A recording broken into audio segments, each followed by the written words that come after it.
¿Ya?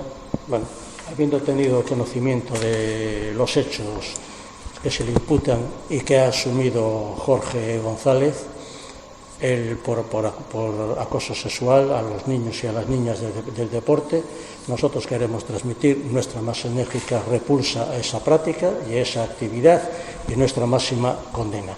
En cualquier caso, en lo que hace referencia al mundo deportivo, quiere decir que el Ayuntamiento de Vigo y la Gala del Deporte, yo como presidente y concejal de deportes y presidente del jurado de empresa, nunca he tenido conocimiento de esos hechos y que, por lo tanto, desde este momento vamos a retirar el nombre de mejor deportista del año 2019 de baloncesto a esta persona. Hay que decir que la nominación no corresponde al jurado. La nominación corresponde única y exclusivamente a la Federación Gallega de Baloncesto y a las federaciones correspondientes, que son las que eligen y proponen a los mejores deportistas de cada área y de cada deporte.